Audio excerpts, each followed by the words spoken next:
Welcome to Broad Strokes, Fortune Show where we talk about the news that matters to women.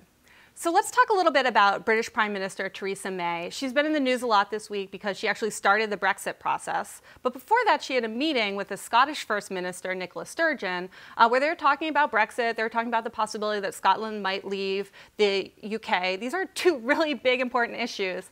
But the Daily Mail had a slightly different take.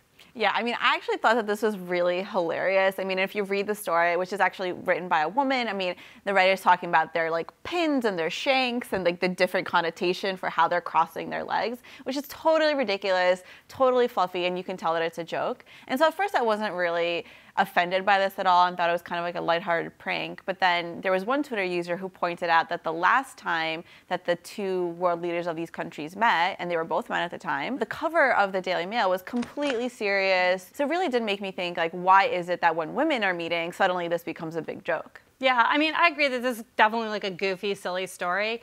But I mean, think about how the press is constantly covering powerful women. Think about particularly the Hillary Clinton campaign. She was criticized for her hair, her clothes, smiling, not smiling. This is actually a really big problem. But I will say, Theresa May, like, I really have admiration for how she's handled this.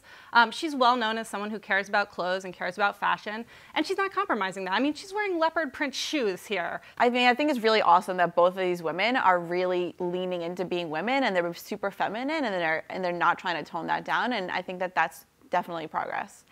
The other kind of big news coming out of Europe this week was a bill that's right now in front of the Italian parliament talking about paid menstrual leave. So it would basically offer, you know, all women in the country 3 days of paid leave for, you know, if they're experiencing super painful periods. Now, there's kind of pros and cons to this bill, as with every bill. The pros being, you know, this is kind of normalizing, you know, menstruation and kind of saying that, yes, you know, painful periods are a serious medical issue.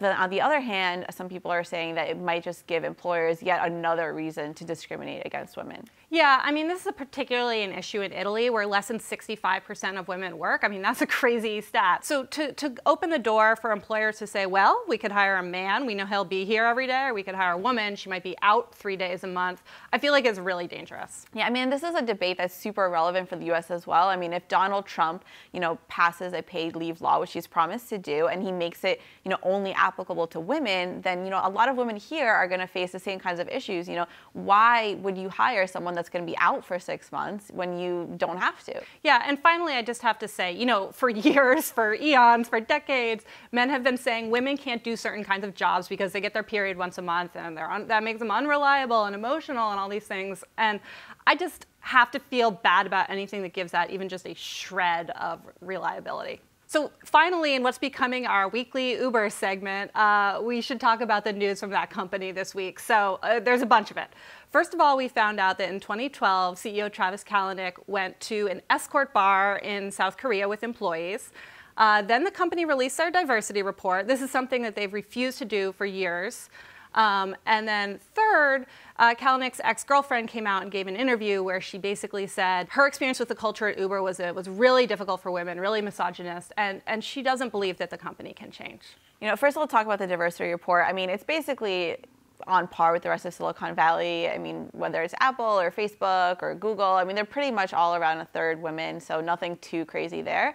But then on, you know, the ex-girlfriend's comment that she doesn't believe that the culture can change, I actually really disagree with her. I think that it can change, and I think it will change, kind of, or else, because at the end of the day, you know, Uber is offering a commodity product, right? So I think that the company, if it wants to stay competitive, is gonna have to change by default. Otherwise, consumers are gonna just turn to their replacement. Yeah, I think I'm a little more cynical than you on this issue. I mean, there just have been stories out there for years about the problems with the culture at Uber, and the company has been really reluctant to make any changes. You know, now they're making a lot of noise about this. They're saying it's an important issue. We're doing this investigation, and we will find out about the results of the investigation next month, and we'll see what happens. You know, is the company going to step forward and get rid of people that are causing these problems or not?